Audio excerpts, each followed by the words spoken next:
Hello, this is Julie. Welcome into the Thrifty Paper Garden. Well, recently I had to make a few sympathy cards for some men that had passed away, and I always have a difficult time with mail cards, whether it be birthday cards or, in this case, a sympathy card.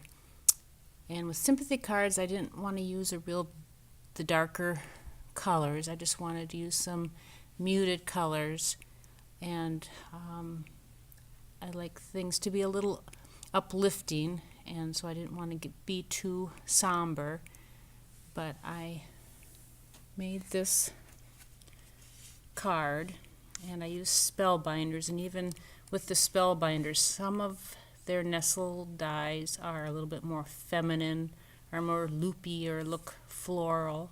So I thought this had less of a feminine feel to it. And then I added some brown twine.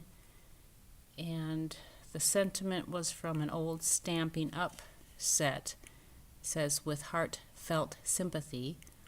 And then I put some embossing powder on there so there's just a little bit of a shimmer.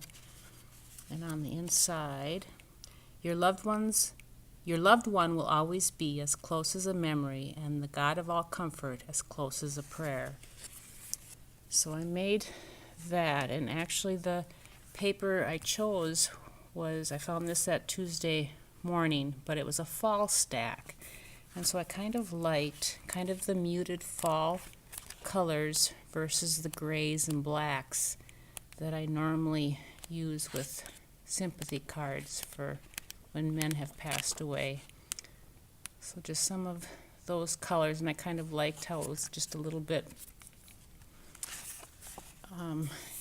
not crisp colors, but had some aging look to it.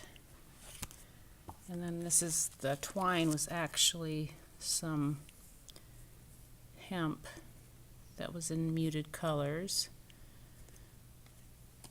And then I used Labels 13, and I thought the oval in the center was kind of offset the other shapes, and it was a nice contrast to hold the sentiment. So that is the card that I made, and I put it up dimensional. So nothing fancy, but it is, I think, appropriate for a sympathy card for a man. And while I'm thinking of it, I was using my Spellbinders, and I wanted to show you how I store some of, especially my nestled Spellbinders. I found this at Goodwill, and I like it. It has a hinged lid, and it had, it's a CD holder. And it was really difficult for me to cut up and throw away the package, but I cut off the label, and then on the back side I have some of the shapes that it cuts, but I took a magnetic sheet and put all the shapes, so I have them numbered, and then the back is kind of the table of contents, so to speak. And label 1 is